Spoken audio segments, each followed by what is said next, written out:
임시 허가 신청을 접수한 바 있습니다. 이후 산업부는 규제 샌드박스에 대한 국민들의 관심을 반영해서 신청 안건들에 대한 법률 검토와 관계부처 협의, 전문위원회 검토를 신속히 진행하였고 법 시행 후 한 달 안에 첫 규제 특례를 부여하게 되었습니다.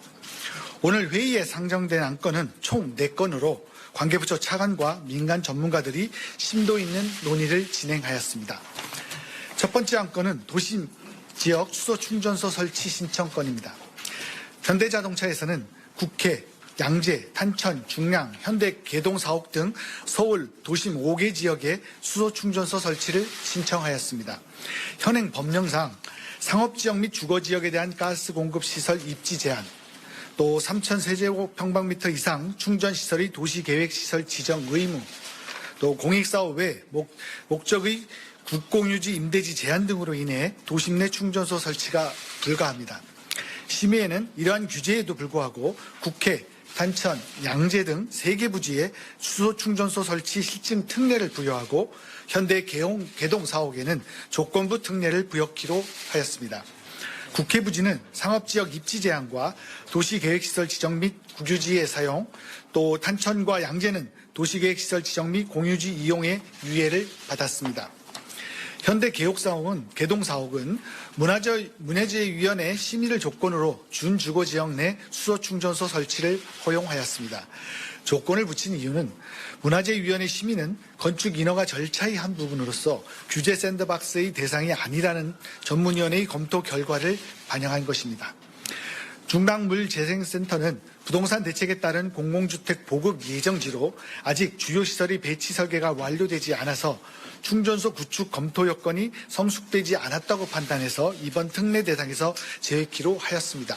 다만 수소차 이용자의 편리성과 충전 인프라의 확충 필요성, 또 서울시의 주택 보급 세부 내용을 고려해서 중랑물재생센터의 수소 충전소 설치 허용 여부는 전문위원회에서 재검토키로 하였습니다. 이번 특례 부여로 차량 접근이 용이한 도심에서 수소차 운전자들이 편리하게 충전할 수 있게 되어 수소차 보급 확산에 기여하리라 기대합니다. 수소차 보급에 적극적인 선진국의 경우에도 프랑스 파리 에펠탑 인근의 알마광장, 또 일본 도쿄타워 등의 도심에서 수소 충전소를 설치하여 운영하고 있습니다. 두 번째 안건은 DTC 유전체 분석을 통한 맞춤형 건강증진 서비스입니다. 주 마이크로젠은 개인 유전체 분석을 통해서 질병 발생 위험을 측정하는 실증 특례를 신청하였습니다. 현재 우리나라는 병원이 아닌 비의료기관이 실시할 수 있는 유전체 검사 항목이 체내 질량 지수, 또 콜레스테롤, 혈압, 탈모, 카페인 대사 등 12가지 항목으로 제한되어 있습니다. 심의에는 주 마이크로젠이 12개 항목 외에 뇌졸중, 대장암, 위암, 파킨슨병 등 13개 질환에 대해 추가적으로 유전체 분석 실증 사업을 수행할 수 있도록 하였습니다. 당초 마이크로젠은 15개 항목의 질환에 대해서 실증 사업을 신청하였습니다만 유전 인자에 대한 추가 연구가 필요한 유방암과 아직 치료약이 개발되지 않은 치매는 실증의 효과를 감안하여 제외하기로 하였습니다. 다만 후발성 알츠하이머 치매에 대해서는 추후 전문위원회를 거쳐서 실증 특례 허용을 재검토키로 하였습니다. 이번 실증 특례는 인천경제자유구역 거주 성인 2,000명을 대상으로 2년간 제한된 범위에서 연구 목적으로 진행이 됩니다. 이번 특례를 계기로 해서 우리 국민들이 유전체 분석 서비스를 보다 쉽게 활용할 수 있게 됨으로써 바이오 신시장 확대와 함께 국민 건강 증진에 도움이 되기를 기대합니다. 세 번째 안건은 디지털 버스 광고입니다. JG 인더스트리 주식회사는 버스 외부에 LCD, LED 패널을 부착해서 광고판으로 활용하는 실증을 신청하였습니다. 우리나라는 현행법상 버스 등 교통수단의 조명 광고가 금지되어 있으며 패널 부착 등 튜닝으로 인한 자동차 중량 증가가 허용되지 않아서 디지털 광고가 불가능한 상황입니다. 오늘 심의에서는 패널 부착에 따른 안전성 영향 검증, 또 조명 밝기와 중량 증가에 대한 상한 조건을 전제로 실증 특례를 부여하기로 하였습니다.